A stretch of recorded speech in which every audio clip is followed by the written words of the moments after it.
I don't want to record that. It's all right. It always catches me doing something like off the wall. It's okay, because I think people look forward to that too.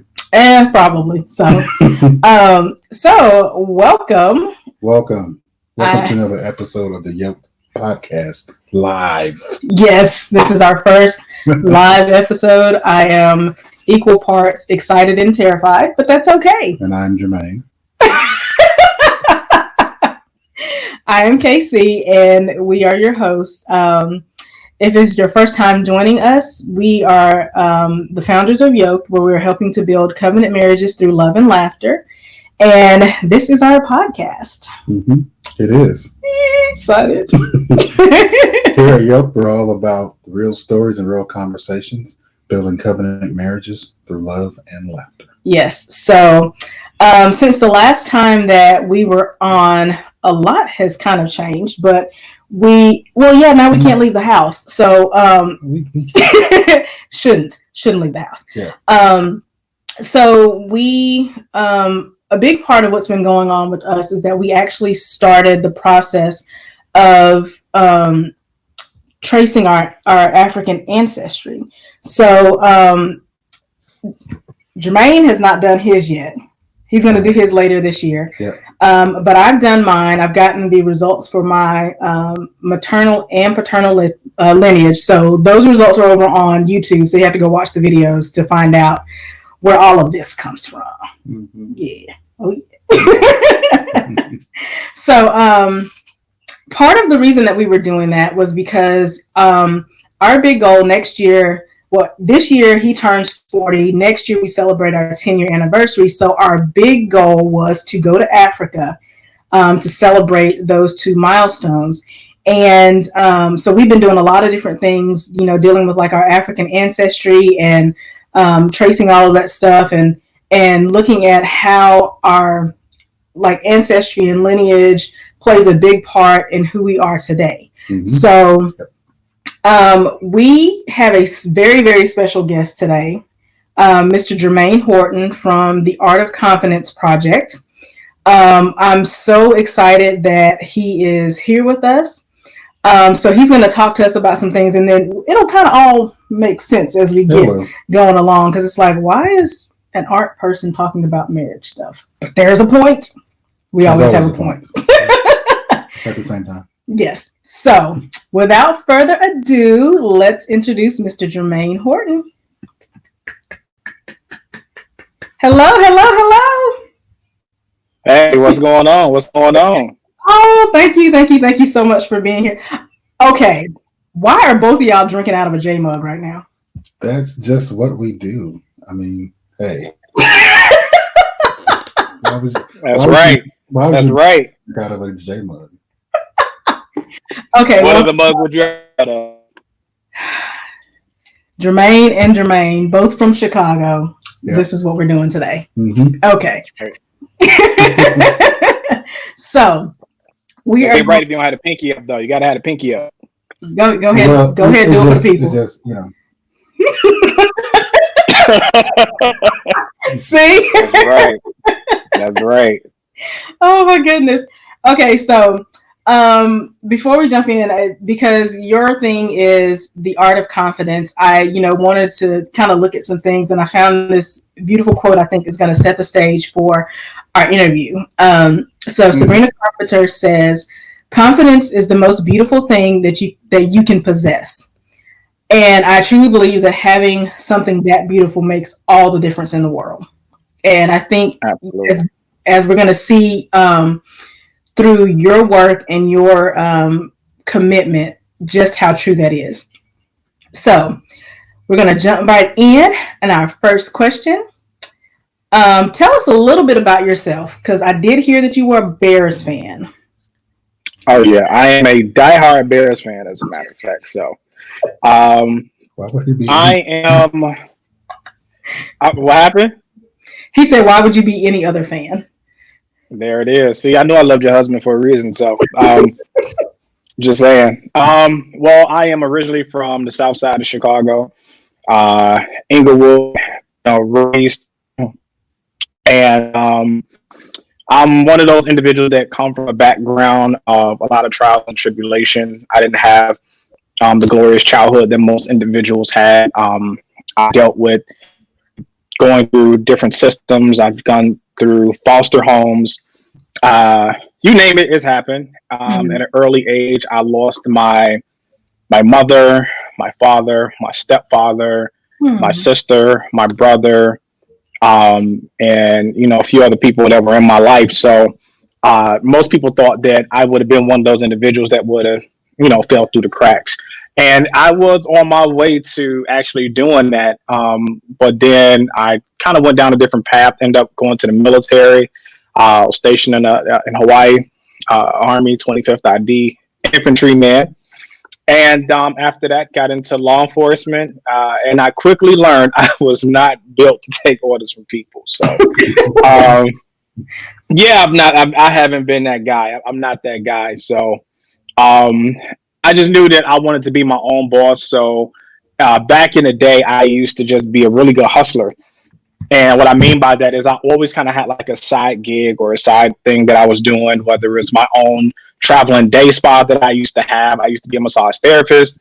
I just always found ways to be my own boss. I just hated checking in on other people. I didn't like someone telling me what I needed to do, how I needed to do it.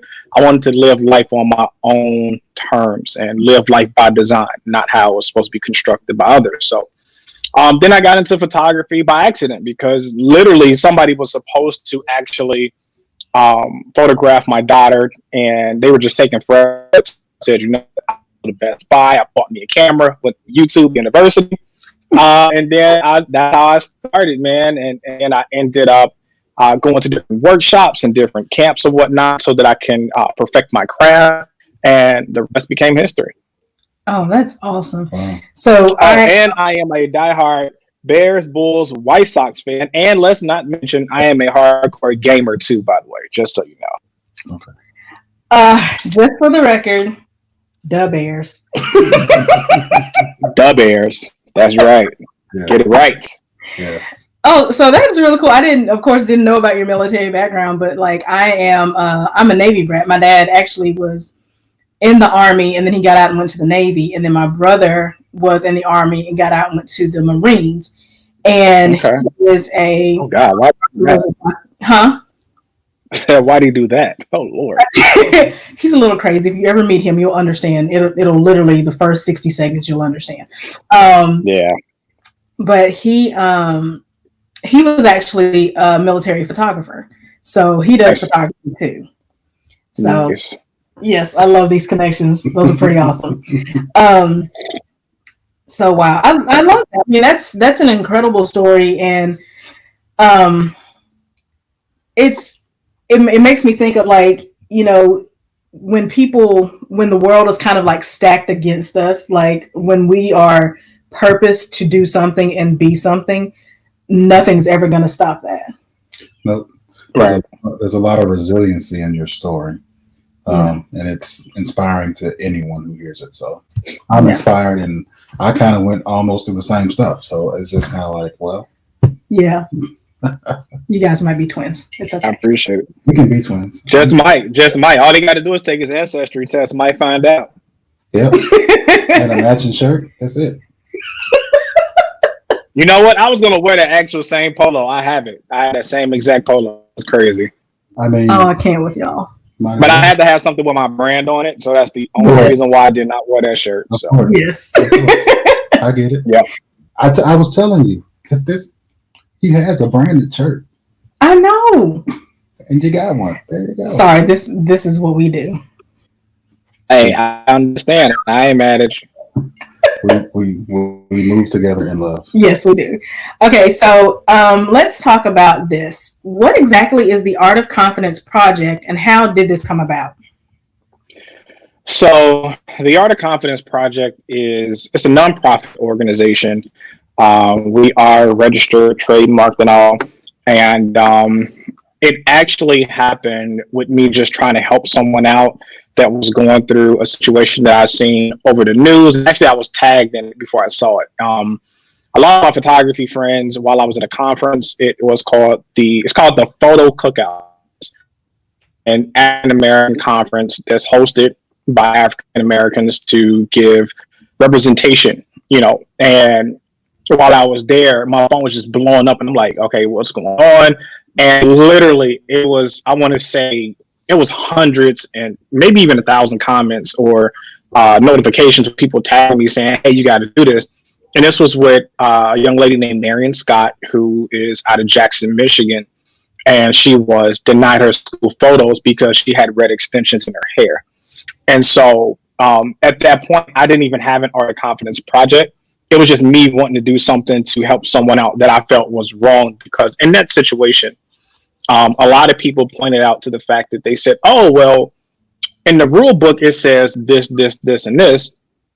However, for other individuals that were not African American, that had blue streaks in their hair, that had mohawks or had hair coming down here that touched their shoulders that was against regulation, they were not cited. They were not sent home or told that they couldn't take photos, yet she was singled out. And that's more so the bigger part of the story. And so at that point, the minute that I told people that I was going to do it and the photos were released, people were like, I got tagged in almost every story that dealt with hair discrimination, anything against our youth of color. And at that moment, I created the Art of Confidence project, because in that moment, I knew that's exactly what she lost, was her confidence at that time. When you're singled out, and a lot of people don't understand, and I think because people get behind keyboards and all of a sudden their testosterone goes through the roof, or their heart just grows by leaps and bounds. They tend to judge, and they tend to just say the first thing that comes to their mind, but they don't really put themselves in the situation of a 6, 7, or 8-year-old. And when you go take school photos, it's a lot of people in the hallway. Your school friends are there, and when they grab you and pull you, say, no, you can't take your photo because of your hair. People start laughing. People start teasing you, and that's exactly what happened to her. So people don't understand the moment that happens at that particular time. And in that moment, I identify with her because I know what that feels like, man. I grew up being bullied, teased, and picked on. People used to tease and laugh at me because I had big lips. Some of the kids are cruel, sometimes. So, and I understood what it felt like in that moment. And for her to cry and go home to her dad. And as a father, let me tell you, there's nothing more upsetting as a parent than when your child comes to you and they're upset and they're crying. There's nothing you can do about it. There's nothing you can do. And in that moment, I understood as a father what he had to been going through, her dad, but also what that child went through. And I said, you know what? I just need to do something about it. I'm going to go out there. I'm going to make this shoot happen for her. I reached out to some good friends of mine, Pamela Blackman, from Joint Management Entertainment. She came through with her daughter, with her clothing line, Rich Girl Candy, which was amazing. She supplied us some amazing clothes. She had us get some more outfits from Devana, and out of state, had some things shipped in. And I mean, we had a full wardrobe. I packed the kids up in the car. We drove down to Detroit. And, when she came in, she was a little bit apprehensive at first, but then we started playing some of her favorite music. And all of a sudden she was just pow, like you can see this light bulb go off. And it was just magic at that point. So I absolutely love that this came out of it. It's unfortunate that I have to have this project, but it's necessary that I have it. Yeah. So, I mean, that takes us to the next thing. You talked about Marion, and she was your first kind of project with this effort. Yep. But the fact that you have already had so many clients, and I know that there are going to be more to come. So, my age, DeAndre Tink, your new godson, I love him. He's so adorable. He is adorable. That kid is adorable. Oh my gosh, like I would love to babysit him. He's so cute. I'm just saying, he's adorable. Your husband, like, don't be putting no extra miles in his house to feed. He's like, we have one puppy, that's enough. But I mean, he's absolutely adorable. And like when I read his story, that was heartbreaking to me. And and then with DeAndre, I think he's probably, I guess we say, the most famous out of the kids because he was invited to like the Oscars and stuff because of Yep. his story. And I resonated with him a lot because he's a high school kid who was going through this.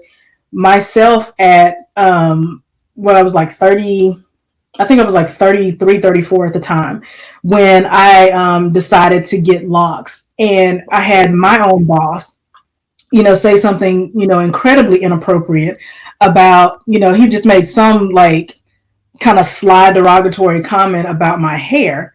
And I Mm-hmm. had like put him in his place, like, no, this is not what we're gonna do today, you know. And me, Right. as an adult, like it still hurt me that someone would say something like that to me. But then imagining that, kids who are supposed to be loved and not judged and accepted for who they are having to deal with this. So, would you mind talking a little bit more about each of the kids that you've worked with and kind of telling us about their stories? Yeah, sure. So, Marion is what I like to call the alpha of the program. She was the one how everything really kicked off. And immediately after her, the thing about her story is it went viral, and I mean, not just viral in a sense of like in the community. It went global. I Mm. was in the Netherlands.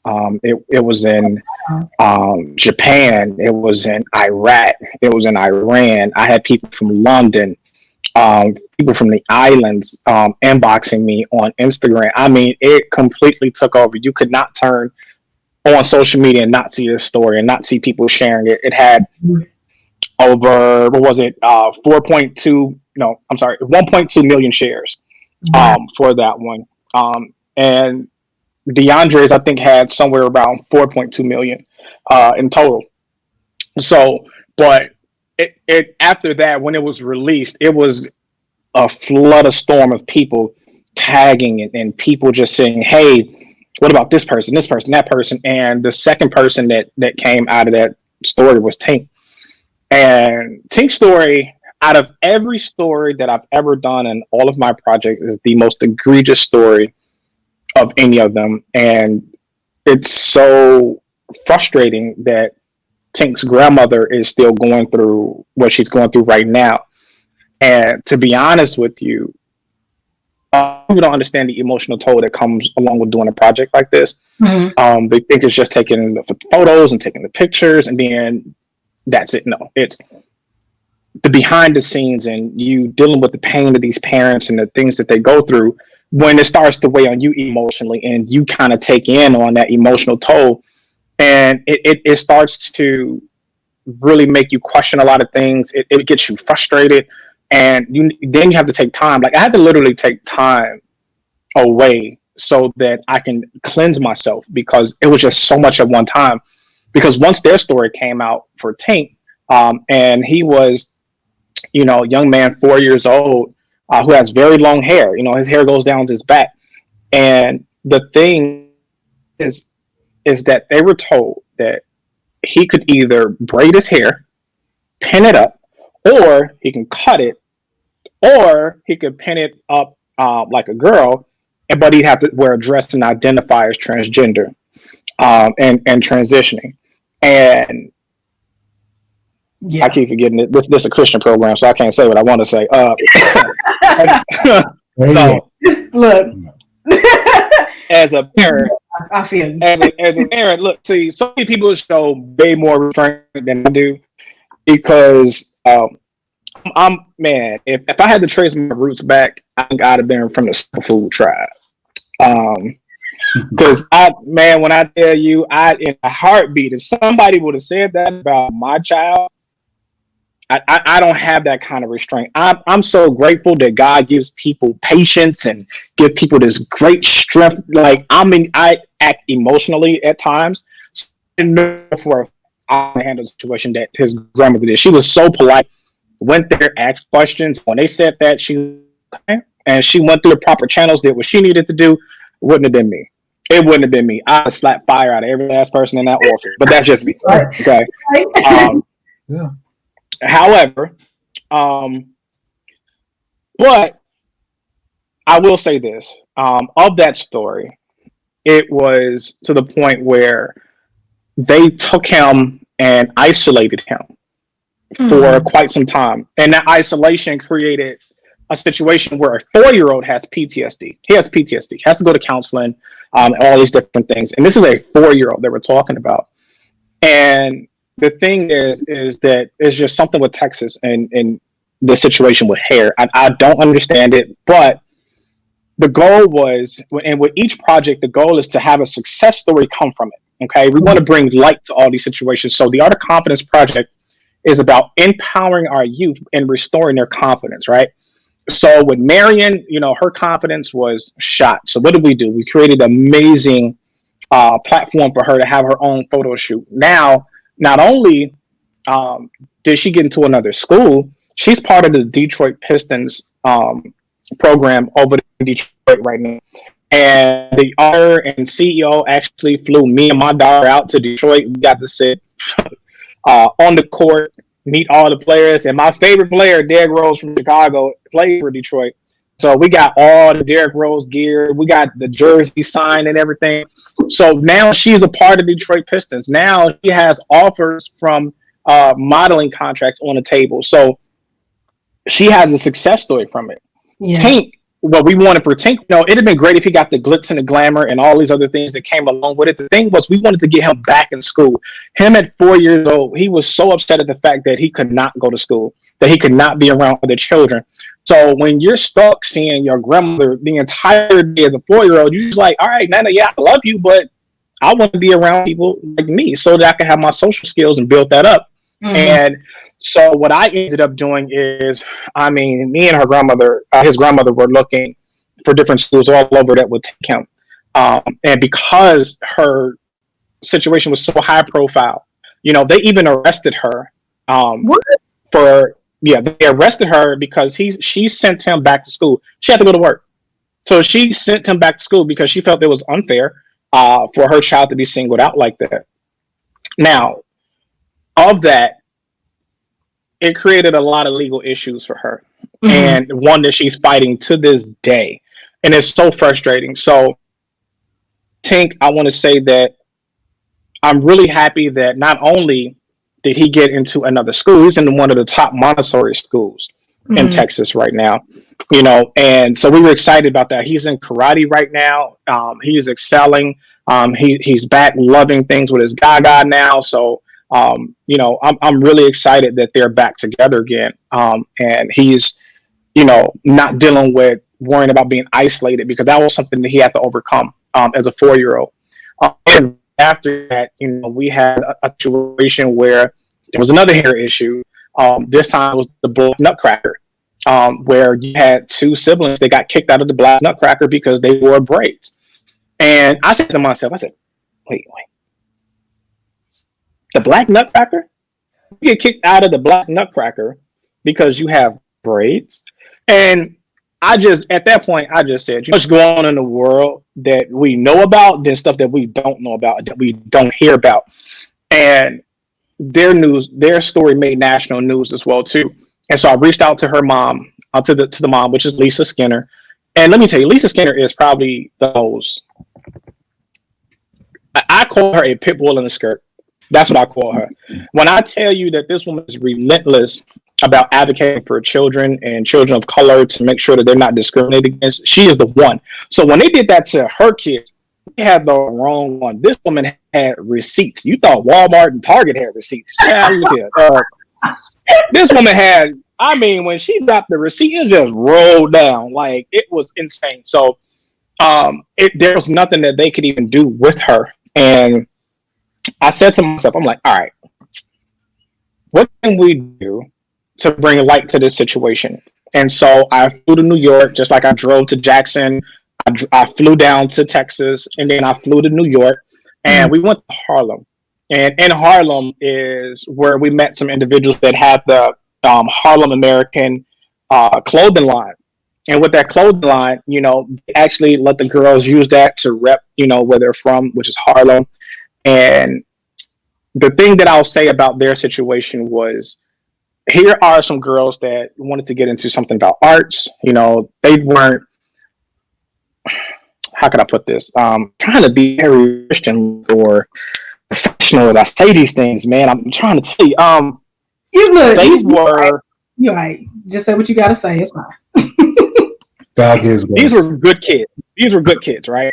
These are good kids that are well behaved. These are kids that are not in trouble. They're not at risk youth that wanted to find ways to show off how great they are artistically.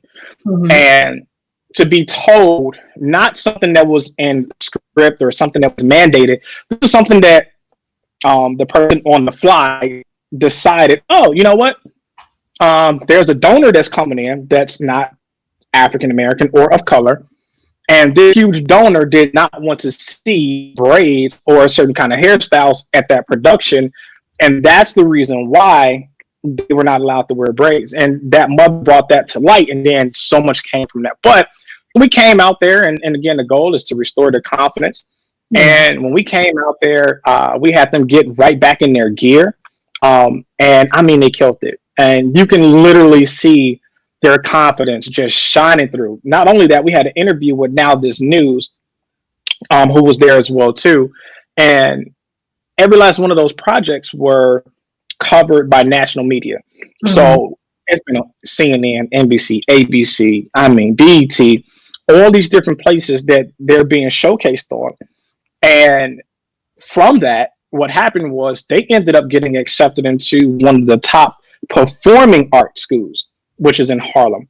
And so that was a success story for them. And to me, it's always about the success story. What can we do for these children and provide them something? And then shortly after that, it was DeAndre's story. And DeAndre's story was already just like, it was egregious. And here's the thing though, even though with all these things happening, these people don't want to change how they feel about Black people in their hair. And I know a lot of people always say, well, it's the rules. You got to go by the rules. You have to go what goes by the handbook. Well, you got to go by these different things. But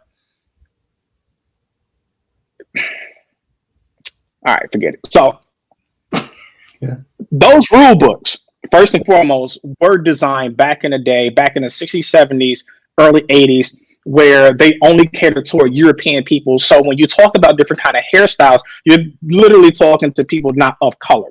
Because we don't have the same kind of hair texture and things of that nature when it deals with people of color.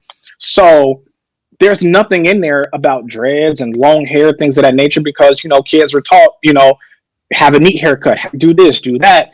And with DeAndre, they had a school rule about your hair being a certain length, touching certain things. It just so happened it got longer. And when it got longer, they decided, oh, okay, well, now you can't graduate.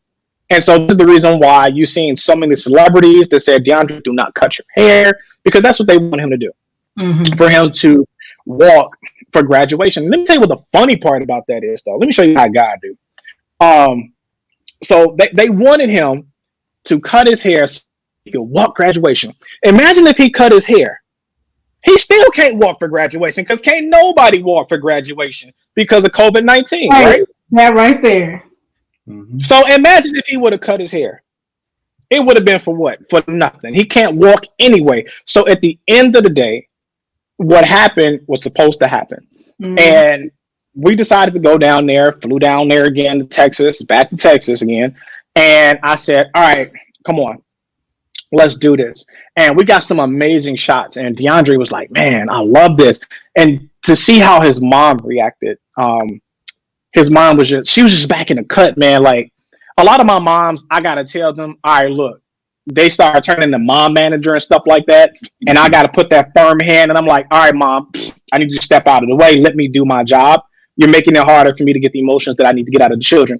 DeAndre's mom was in the corner. She was just like, the whole time she was just watching. And I knew it was something. And something told me just stop what I was doing. And I let my assistants talk with DeAndre. DeAndre still getting recorded by Fox News down there. I forget his name, from Fox 32, black gentleman. So they're recording nonetheless. So I go back to mom. I'm like, Mom, you good? She's like, yeah, I'm good. I'm like, nah, you ain't good, Mom. What's going on? She's just like, you know, and so many people see DeAndre get invitations to the red carpet, all these different things, being sent things, all this notoriety, but they don't think about what the mom has to go through. because the mom's dealing with the fact of, oh, they just want handouts. Oh, they just want to be famous. Oh, they want to be on TV. Oh, and she knows that this isn't true. But when you have that stigma placed upon you, and when you're walking somewhere, because now you're known, people know your face because you're in a small town. Okay. So you're walking by and people already are pointing fingers at you and saying things about you. And it weighs on you, you know? And I just put my arm around it. I said, listen, you don't owe them a damn thing.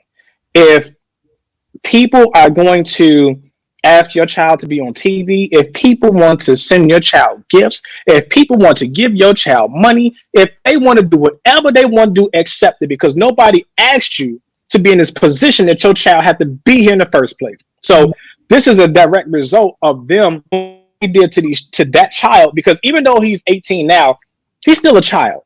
He hasn't had a chance to go through life and do the different things that he needs to do. No. So in that moment, she realized, you know what?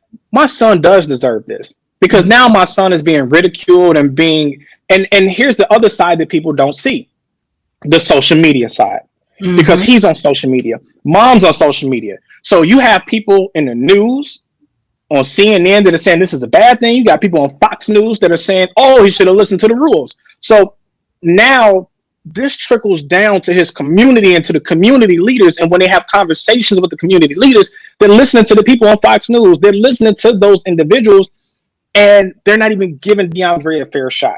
And this is something that he has to live with, where a black teen from his area that worked so hard can't graduate now because his hair was supposed to be longer than what it was supposed to be, when one of the football players that was Caucasian said, this is BS. My hair touches my ear. No one said anything to me, you know? And so he had other people not of color that came to his rescue. So we ended up doing his shoot. Fox News covered it. It went viral. I mean, that shoot went viral. It had over 4 million shares. DeAndre wants to be a veterinarian. I had so many people from live TV, from different shows, that said, we'd love to have DeAndre on here. We would love to get him into a veterinarian program. We had Tuskegee. He's got college offers right now to where he has scholarships. You know what I mean? So all these have an end result of a success story, and that's what it's all about. Then shortly after that, then we had Asia. Asia is in Shreveport, Indiana, and I heard about her story about being kicked off the cheerleading team because not her hair length, but her hair texture, because her hair wasn't the same texture as other people. So when she sweats, it, you know, gets poofy and it does different things, right? So this made local news for her. And most people were like, well, Jermaine, you know, that's not national news. I wouldn't take that. But for me, it's not about national news. It's not about local news. It's about news. It's about individuals that go through something that they need help with. They need their confidence restored. They need a media spotlight put on. So it now puts the onus on other programs to say, oh, we may not want to do that, because they may end up calling the Art of Confidence Project, because they know every time I do a project, my projects are going to get media attention, you know, and it's a reason for that. You know, it's not because we want recognition, we want credit, not these things. No, we want the media spotlight so that you guys can see what's taking place. So yeah, you see the big stories, but you got to see what's going on locally too, and some of these other institutions, so that we can start breaking the cycle of ignorance. And we have to have people understand that we are all made in God's likeness and image, or whoever it is that you praise to, or give your spiritual realm to, whoever that may be. But at the same time, we're all different. We're uniquely made in this world. So what works for Susan, who has a certain hair texture, doesn't work for Cheyenne, that has a different hair texture, you know, and especially when it comes to different sports. So imagine if we didn't break certain barriers with color, and you don't have the amazing athletes that we have now, or those people that broke those barriers to open up doors for other people of color, right? So now we have to break a new mode of these lower level institutions, because in college they don't care about that stuff for the most part, because they want you to come to their institutions because that makes them more money for their programs. Then you go on and then you give money back to that program. But when you're on the local level, as far as high school and grammar schools, oh man, it can be painful. So we went down there. I told them, I'm like, look, I ain't going to Shreveport. You can meet me in New Orleans. All right. Like, nah. Right? I'm not getting.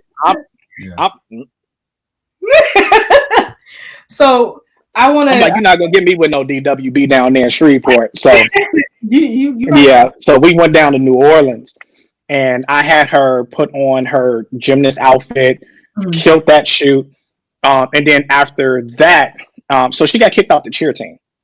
After all the money that her mom invested. So what ended up happening is now she's getting recognition from other schools for her to be enrolled because she's getting ready to go to college. Right. This is her last year.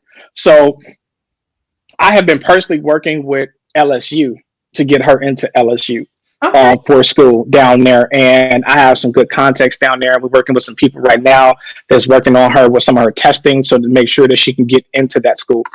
So again, it's one of those success stories. That's what it's about, not the cons, because, if you go to my website, theartofconfidence.org, and you'll see these stories, you'll see these testimonies, and you'll see all the videos of how, from the beginning of how they look so down and frustrated to the process of where you see their confidence just start to shine and just break through. And then you see, oh, this is happening for them now. So then the last story was Amaya Moon.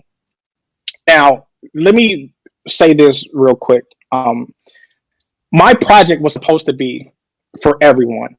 A lot of people say, oh, it's only for, people of color. It's supposed to be for everyone. However, when this came about, the only people that kept coming across that had issues were people of color and minorities. So I said, you know what? I want to do something for people of color and for minorities. I wanted to go to different hospitals. I want to work with children with deformities and show them that you're still beautiful, that you're still amazing. I couldn't even get to that because every time I looked up, there was a hair discrimination issue. And that's how all these kept going back to back. And then the final one was Amaya Moon, who has a rare form of cancer. She was in school, and hers is different. It wasn't like the rest of the stories that I covered and had.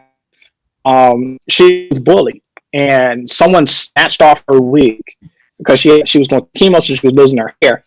So they snatched off her wig and paraded around and teased this little girl.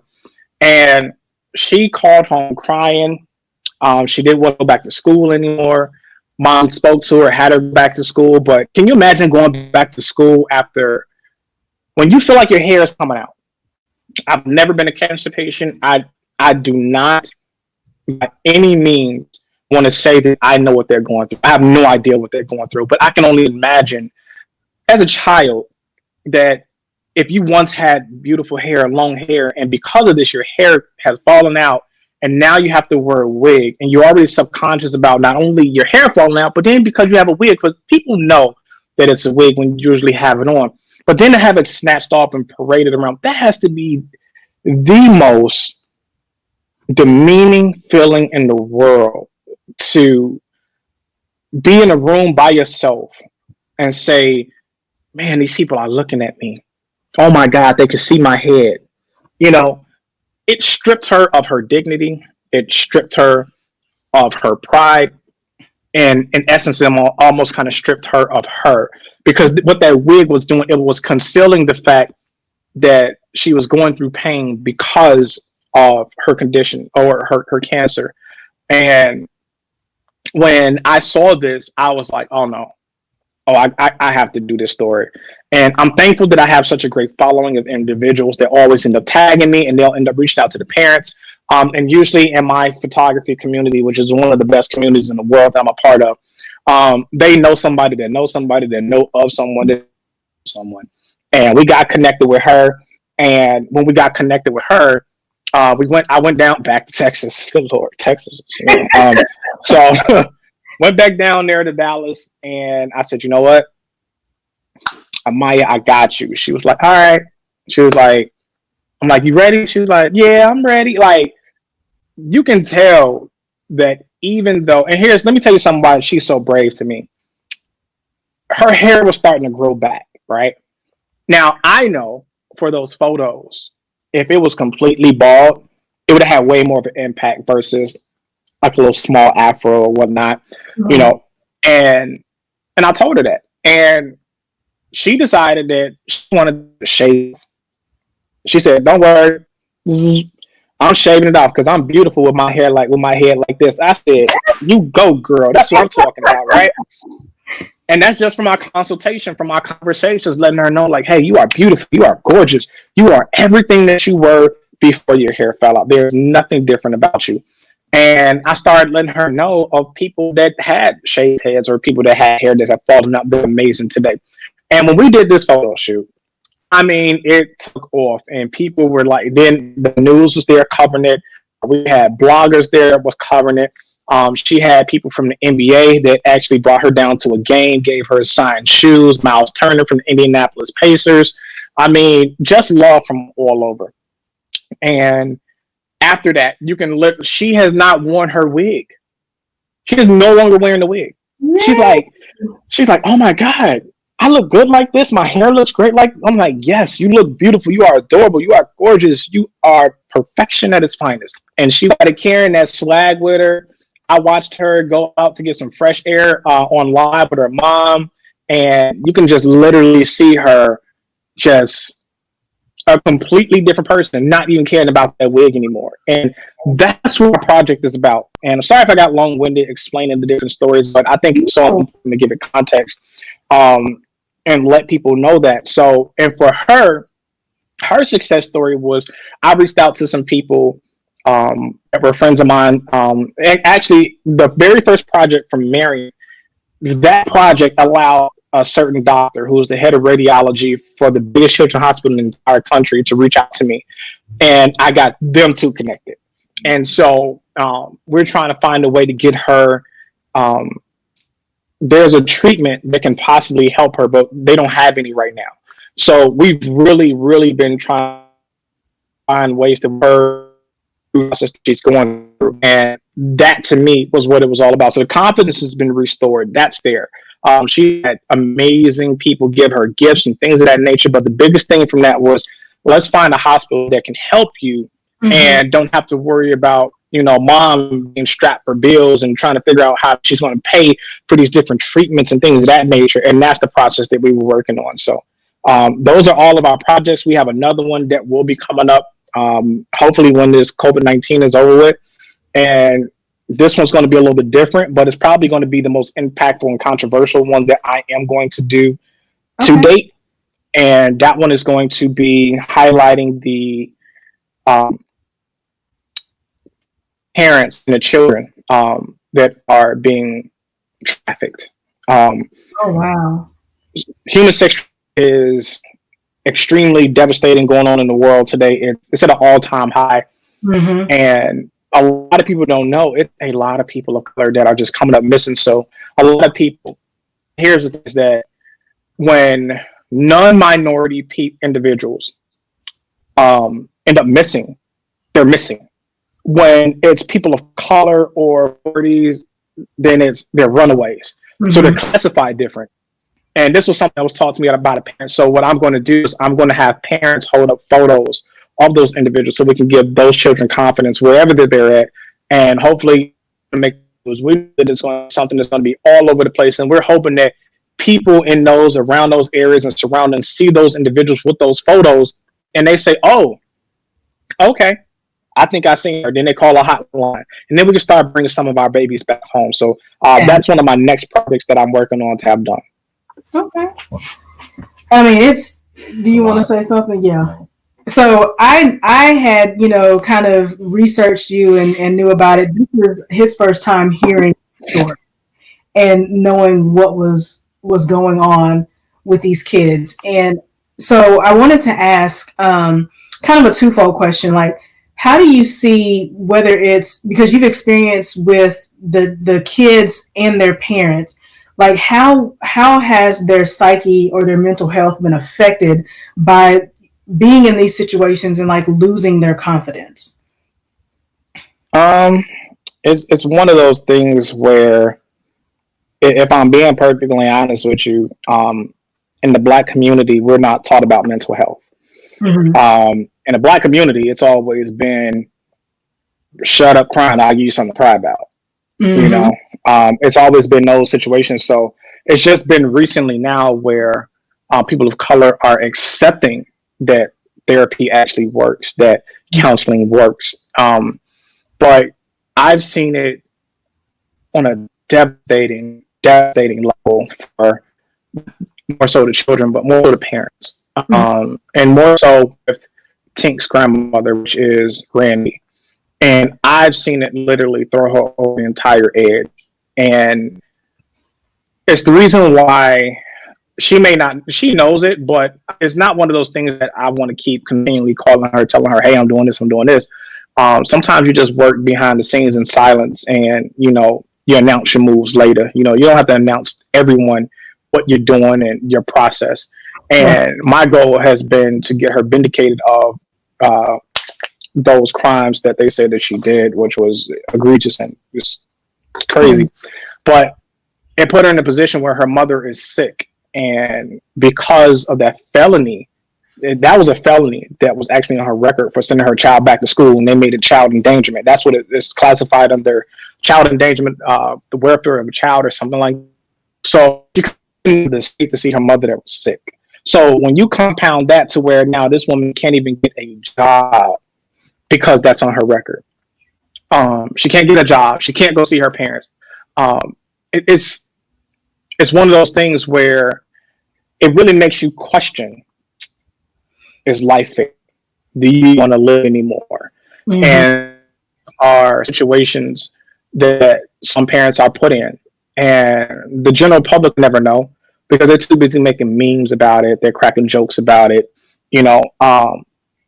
Now, mind you, I know I'm a character myself. I crack jokes at different things, but certain things I just refuse to make fun of, especially with people that deal with certain situations like this. So it's one of those things that we need more people that are educated in this field, but we have to give this education to the people in our community.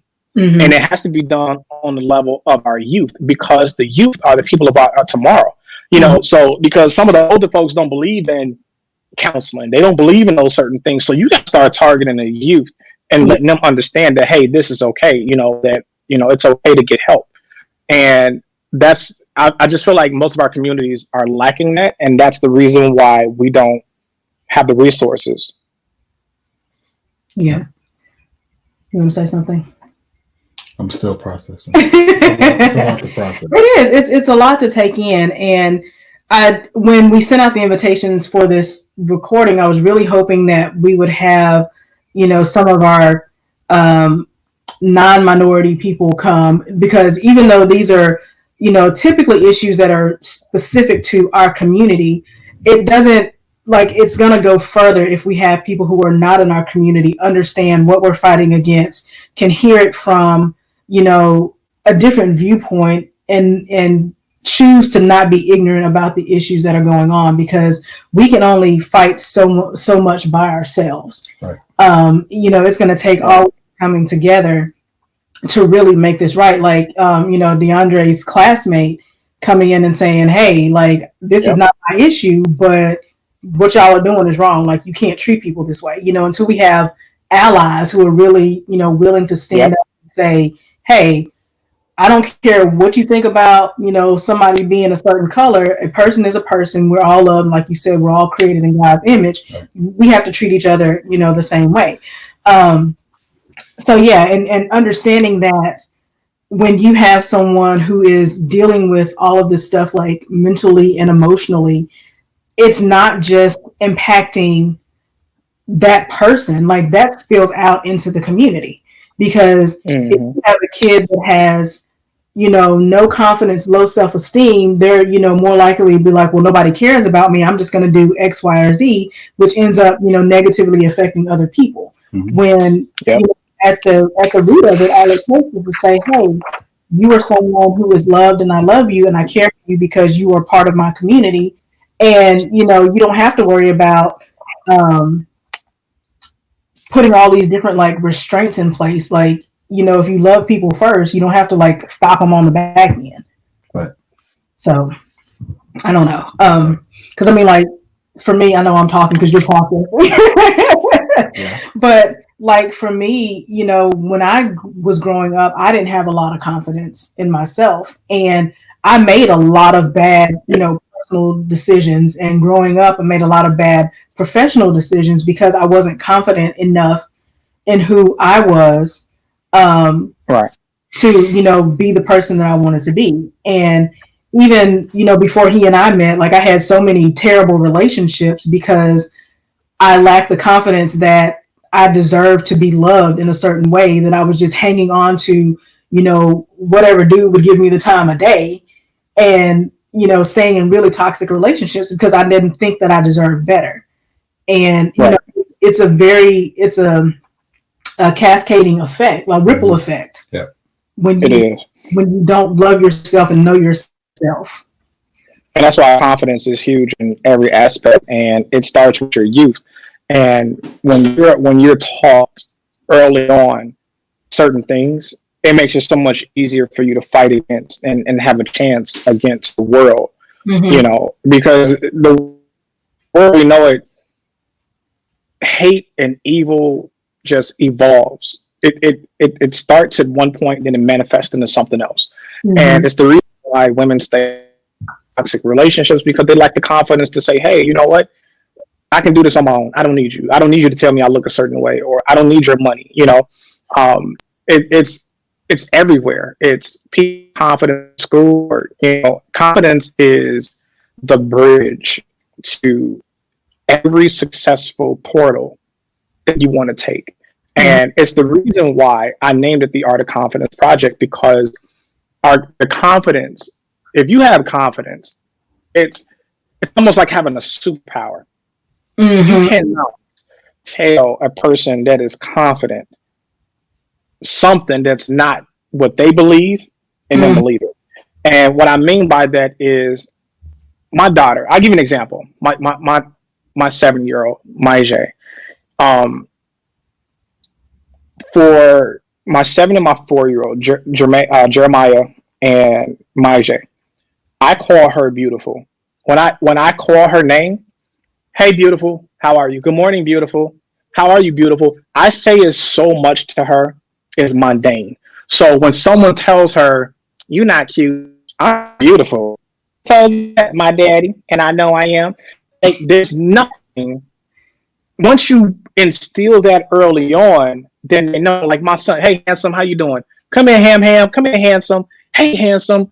He knows when someone says, you think you cute. Nope, I think I'm handsome. Because they already know it's been instilled in them from the beginning. It's like, I'll give you an example. Certain people, right? When it comes to confidence, right? We go through life right now where you got internet, you got fake friends, you got yes men, you got all these different people that come about, right? And some of them will fall into that trap of, I'm gonna follow behind this person because this person looks like they have it all. I'm gonna follow that person because this looks real, it looks believable. And the truth of the matter is that social media now just allows you to have a life that you really don't have. I mean, behind the keyboard, you could be Bill Gates. Behind the keyboard, you could be the biggest, baddest baller, right? But behind closed doors, they really don't have nothing going on with their lives, right?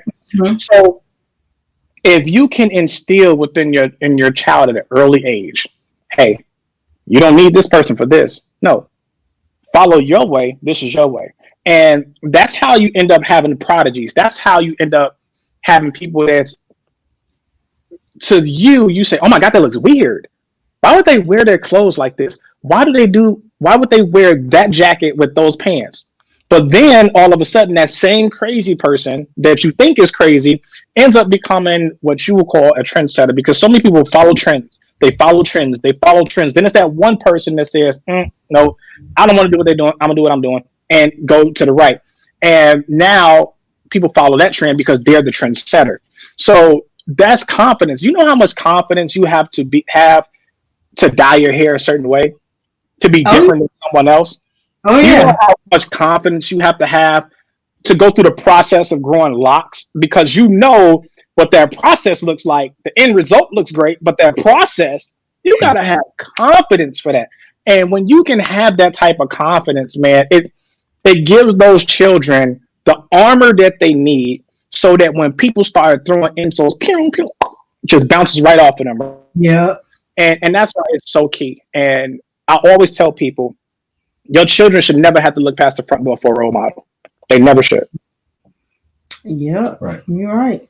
So I wanna switch this, because when we started this episode, we talked about our African Ancestry Project, and I think that right now we're kind of seeing I think in my eyes, we're seeing a bigger shift of people who are like searching out their ancestry and their lineage, because they're looking for something to identify.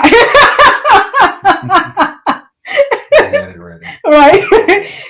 They're looking to identify with something, because when our ancestors, you did it, oh yes, we got to talk about it.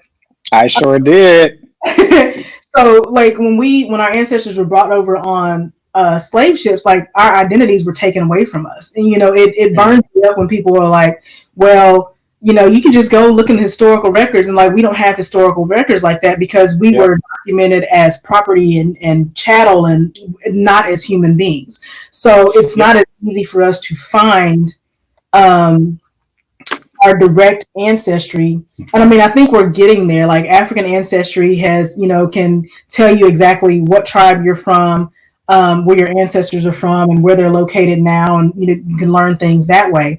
And then other agencies, I think Ancestry.com, you can actually find cousins, because they trace like similarities in genetic markers, so you can find like cousins. But it's almost impossible for us to say this is my 10th great grandmother, because we were not documented in that way.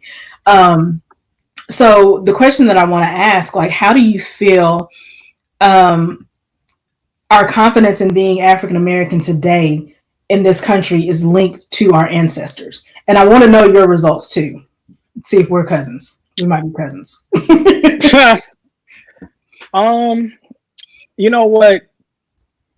I'm going to have a very, very transparent moment with you. Okay. When I was younger, I used to get teased all the time, right?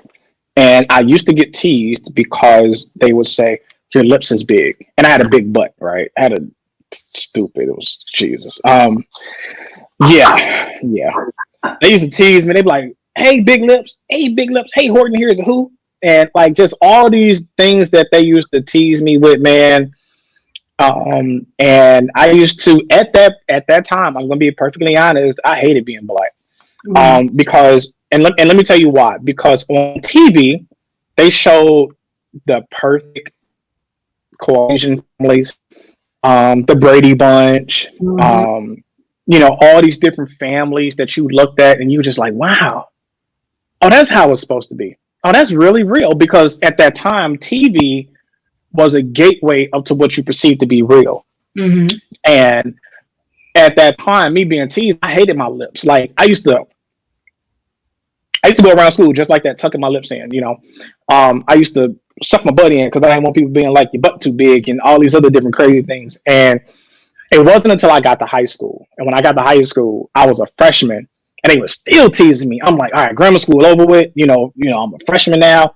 Oh God, I got hell. So there was a senior, Roshan Mangum. I will never forget her. And she's seen like for the past few days of people teasing me or whatever. And I'm walking down the halls this one day, and somebody was cracking the jokes. Hey, don't walk too fast. Your lips gonna get stuck to the locker or something like that. Now she's like one of the popular girls, in the school. So I'm walking past. I had no idea she was paying attention to me. And so I tucked my lips in. I'm walking, got my backpack. She grabbed me by my backpack. She pushed my cheeks so that my lips would be exposed, right? And she kissed me in front of everybody in that hallway. in high school. And from that moment on, no one teased me about my lips. It was at that point I was like, damn it, my lips sexy. You're not gonna say nothing about my lips. I was like, you see these lips? At that point, my confidence, that was my art of confidence right there. So and it wasn't until, and the thing is about being black and being proud of being black is the fact that there's not much representation for you to be proud of at most times, because at that time this team had what the one of my favorite shows was Family Matters, with Steve Urkel and Carl Winslow, you know, those families, the Cosby Show. It started making me feel like, okay, maybe black is okay. But here's the problem with that, was that I couldn't identify with those black people because I didn't have those 2-parent homes. I didn't have family like the Huxtables. I didn't have family like Family Matters. You know, I didn't have that. So I couldn't identify personally with certain things. And it wasn't until I became almost an adult that I started appreciating who I am. And then it was with music, and dating back to our roots, you know, from back in Africa, you know, music and dancing was always a language. And when you started seeing music transcend and you started seeing hip hop become prevalent, then you saw people that were Caucasian that all of a sudden wanted to have our swagger, that wanted to emulate things of black people. Now you see women that are not of color get their lips injected so that they can be full lips. You see them now trying to get, I don't know what you call them, that you make the booties bigger and make them plump and stuff. They go to the Dominican Republic or Dr. Miami, wherever they go, and they have these procedures to have, you know, more robust bottoms as our black women would have. So, and for me, I just like, when I started seeing, and I could bring you to something that's even more prevalent for me, was that when I got into photography, there was not a black photographer that was projected to me for me to learn after when I first got in. I wasn't exposed to communities that showed me that there were people like me that did this. And so I would learn from my favorite photographer to this day. I don't care what color he is or whatnot. Like, this is my man's 100 grand. Jerry Giannis is the GOAT to me when it comes to wedding photography. And that man has been my brother ever since I went to Santa Monica to go to his first class. And then my photography took leaps and bounds to the point that me and him were actually headlining events together, you know, and that to me was the most amazing thing. But then it was like people like Amy and Jordan, that were not black, that, you know, I'm following what they're doing. And I was just like, man, like, their skin tones are so different from the skin tones that I'm editing. So where can I find? And then I got put into a community with a good friend of mine, Tamaya Colvin, who has the Tamaya Colvin Education Group. And I was thrust into a world where I seen maternity photographers, senior photographers, commercial photographers, wedding photographers, all African American. And some were making more money than the people I was looking up to. And I just kept saying to myself, wow, that is amazing. That is powerful. That is representation. And I'll give you one closer to home. My daughter, every Halloween, what do you want to be for Halloween? So my daughter's not a regular kid, by the way. My daughter is a mini me, right? So she loves everything. I love video games. We love Marvel. We love DC, anything with comic book characters, right? So what do you want to be? Captain America. She loved Captain America, you know, and what did Captain America represent? Captain of America. You know, this strong guy, Caucasian, you know, great. What you want to be for Halloween next time? Captain Marvel, same thing, you know, and even Spider-Man. There were no, at that time, black representation of superheroes that your child could identify with until they came out with Wakanda Forever. Well, see, they came out with Black Panther. Well, we grew up with, we had Storm, but she was, but I I mean, mean, the X-Men. Yeah, she's part of the X-Men, but even with that, this is a whole other conversation dealing with colorism, because Angela Bassett was supposed to play Storm, and they cast Mm, Halle Berry over her because Halle Berry was lighter. yeah, But that's a yeah. different conversation. And when my daughter saw Black Panther, everything became Black Panther. Like it was Wakanda forever. She at that moment, now she understood what being black was because she was being taught this. But when you can see that superhero, that oh, I can go buy that mask, I can put on this Mhm. outfit. She started getting baseball caps to have Black Panther. Her blanket was Black Panther. Everything was I want to be Black Panther. Then she started realizing like, wow, even the video games that we play. One of her favorite characters is Bangalore because she's in Gibraltar because they're people of color, and she's Mhm. like, I want to be them. Wow, they seem powerful, and they don't make them have this alternate storyline to make them seem weak. They're actually powerful than most of the people in the other. So that is when I realized that my blackness was dope. That so many people understood that, and it's such a misconception now being black, not the negative, I'm talking about the positive things. Mhm. So if you show up to a wedding, like I'm a wedding photographer, I shoot weddings. When you get on the floor, they assume you can dance. They like, oh yeah, the brother that came on the floor. So it's perks that come with being black. So Yeah. and and I never knew my history of what I was until I did my ancestry, and mine showed up that I was sub-Saharan African, 76.9%, majority of it from West Africa, 29% Nigerian, 19% Ghanaian, and from Sierra Leone.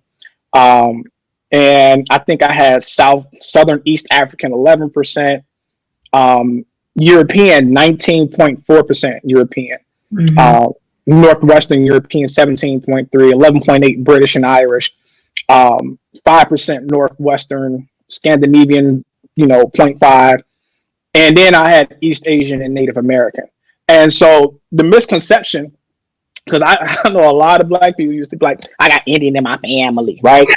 And so according to mine, I'm only East Asian and Native American by 2.4%. Of that, 1.7% is Native American, and 0.7 is Chinese and Southeast Asian. So yeah, there's that. Well, I mean, we can all thank Genghis Khan for that, because I think all of us have some sort of East Asian. It's all Yeah. legit Genghis Khan's fault. Um, but yeah, so another thing, like when I was doing, when we first started doing this, I was kind of like, okay, now I want to watch all the movies and documentaries, because we hear it taught in school all the time that kids don't know that we have any history or greatness before slavery, and that's Right. like in school, that's where our story starts. Right. But a really awesome documentary is, I think it's called like African Civilizations on PBS, but it's Henry Louis Gates, and it's a 6 1-hour show series. It is like the Okay. best documentary I've ever watched about the civilizations of Africa. Like, it's amazing. I'm gonna go sit through that 6 hours again. Nice. Like, it was that good. Nice. Um, but yeah, so have you processed? No, I'm still. I'm still processing. Yes, this means we're gonna have a really intense conversation over dinner tonight. There's a movie. It's a show that I'm going to watch. Um, I, I on Apple Plus called The Banker. I don't know if you heard about it. Yeah, so I will be taking a look at that. My sister actually put me on to that and was like, "You got to check out The Banker." It's about um, uh, black-owned banks Mhm. before our time now. And I was Mhm. like, really? And I was like, all right, I'm gonna check that out. So that's definitely on my list as well too. So I agree. And then the other show I've got to catch on Netflix, I don't know if it's a true story, but it's called Uncorked, about the first, I think it's about the first black sommelier. Mhm. In Yeah, that the was good. So yeah, Yep, we got that was good. Gotta check that out. yeah. So wrapping up, I want to ask this last question. If there's one thing that you would like to say to teach people to have confidence in themselves, like, what would you tell them? Um, I would tell people that we live in a time now that it's okay to be yourself. It's okay to be you. And honestly, it's more exhausting being other people. It's more exhausting putting on a facade of being someone that you aren't. You know, I have this amazing nonprofit organization, but still just a normal individual. You know, a lot of people call me the celebrity photographer now because of all the accolades. I just recently was nominated by BET Future 40, and I was selected for BET Future 40. So many accolades, but I mean, I'm a normal dude, and like you know, I just feel that if I just keep walking in my own lane and I just keep dancing to the beat of my own drum, then everyone else's music is non-existent and doesn't matter. And everybody should have that same approach when it comes to their life as well, too. You know, and God made us so beautifully individually with our own different gifts and passions, and many of us don't even know what they are. You know, some people say, well, oh, these people are so creative, I don't know what I do well. Well, find out what you do well. Yeah. And then when you find out what you do well, you show it to the world. And brilliant minds are 6 feet under, and we never got to see what their gifts and talents are because they took it to the grave with them instead of stepping out on faith and saying, you know what, this is who I am, this is what I want to do. And some people are scared to risk it all. And sometimes you just got to jump off the cliff and you got to build your wings and way down. And I just feel so many people right now are living life so cautiously, so timid. And the thing that I've learned from the experience from family members that just kept being taken from you or just dropping is that you don't know when you're going to wake up. You know, we always say, oh, I'll see you tomorrow. Well, you don't know if you're actually going to see that person tomorrow. Right. I don't know what's going to happen tomorrow. So I live every day like it's my last. And I know people say that as a cliche, but I really mean that. I don't put off tomorrow what I can do today, especially when it comes to business and leaving a legacy behind. You know, there's certain things that I'm instilling into my children right now for them to be entrepreneurs, because I was never that person that said, you know what, I want to go to school, or I want to go back to school, I want to get these degrees. To me, I just felt like degrees were nothing but pieces of paper that still don't get you the payment that you want in life anyway. That's me. Yeah. I'm not knocking anyone else that wants to get all these different degrees, but I know people that got more degrees than a thermometer, and they still ain't getting paid what they should be getting paid. Right. So I always wanted to be one of those people that said, you know what? I want to live life by design. I want to live life on my terms. And if I'm going to survive, if I'm going to thrive, it's going to be on my own terms. But I'm going to determine where I'm going to be at when I'm doing that. And so I instill that same confidence in my children. You know, my son is my 4-year-old, man. This dude, I got him he has a scooter, and this scooter is like, it's like 2 wheels in the front and 1 in the back. And this scooter is like amazing, right? It's just a regular push scooter, but you know, I saw him having troubles with his bike, but then here he is. He's like, you know what? The bike don't work for me right now. Let me try this scooter. I'm like, the scooter a little bit more advanced than the bike because you got to kick and then you got to balance yourself on this thing too. Now, he's like, I got this. My 4-year-old is doing tricks. He's doing bends. He's like hanging on the bars of the scooter, going in. And what I learned and the thing is, I learned so much from my children. And what I learned from my son is that just because a bike works well for others, a scooter may work 10 times as better for me. So how that I apply that into my life is that may work for you. But if I apply what I know and what I'm great at, I'll succeed, and I'll leave behind generational wealth. I'll leave behind knowledge. I'll leave behind wheels instead of bills, you know, and that is what I'm imprinting and putting on my children. So with that, I want people to give their own children the confidence, not these other adults. Yes, let's give adults confidence too, but we got to give our children the confidence that they need. We have got to stop limiting our children, telling them that they can't do something, that they can't do that. You know, if a kid says, hey, you know, I want to do something with sprinkles, mommy. Well, and sometimes the mom's like, that's not practical. You can't make a living with sprinkles. Why can't that kid make a living with sprinkles? They may design something to where it's the greatest design ever, and they start making t-shirts, or they make a product or something that's directed around sprinkles, and they become millionaires. Yeah. I'm kidding. There are so many amazing kids that think outside the box. And the reason why that you see these children, I'll give you a perfect example. There's a kid on YouTube named Ryan, right? This kid, Ryan, he makes more money than NFL players and NBA players. You know what? And guess what he does? He opens up toys on TV, and he told his parents, he told them, like, hey, I want to play with toys, and I want to show the world how I play with my toys. And their parents are like, okay. They didn't say, oh, that was stupid, that was crazy. And they are sitting on millions right now. Yep. You know what I'm saying? And so when we start, like my daughter, I'm playing, like, of course, you know, Jeremiah, he wants to play football too. And then my daughter, she loves football too. And the one thing I never tell her, she's like, Daddy, why don't no girls play football? It's only guys.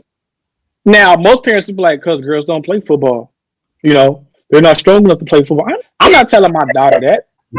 My daughter may be the first African-American woman of color to play quarterback for an NFL franchise. I'm not going to tell her that she can't do it. Even if she becomes the kicker. Maybe she plays safety, cornerback. Listen, I know some people may think that's outlandish. They may think that it's crazy or all these different things, but I don't. I tell my daughter, whatever it is that you want to do, you can do it. I'm not going to stop you from believing in what you want to do. And that's what I want other people to do. I want everyone to encourage their kids to do. I don't care if it seems like it's off the wall, if it sounds like it's crazy. Encourage them to do it because they may surprise you. And now you will have an enterprise on your hand and you look up and now your children's children would never have to worry about working again, all because of an idea that a child had the confidence to have. But more importantly, that you gave them the confidence to back up what they believed in.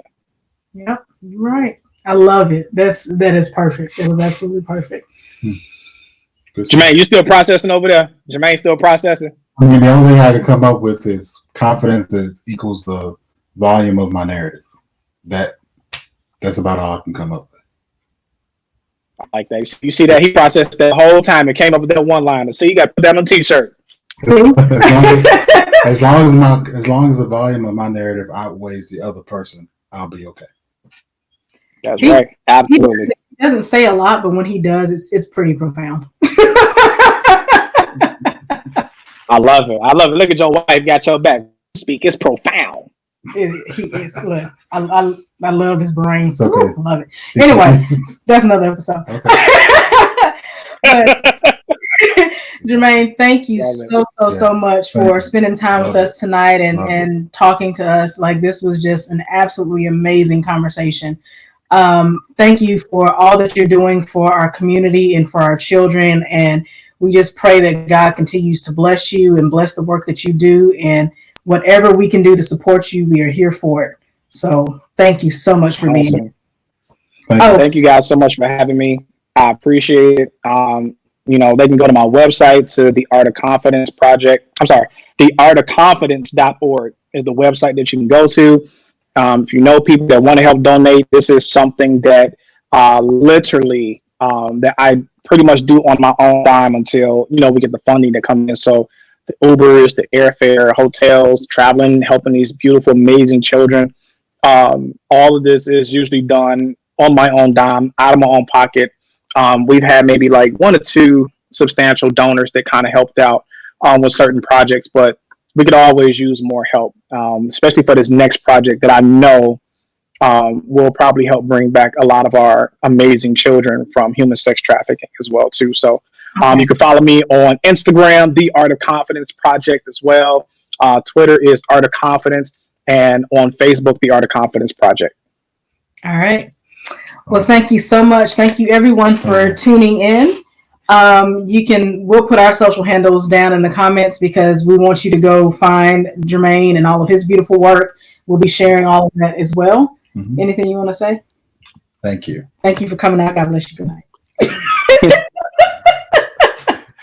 That's Russell right there. That's Russell. That's Russell. Right. But thank you again. We appreciate you. Awesome. Thank you so much for having me. I appreciate it. Okay. Bye-bye. All right. Bye-bye.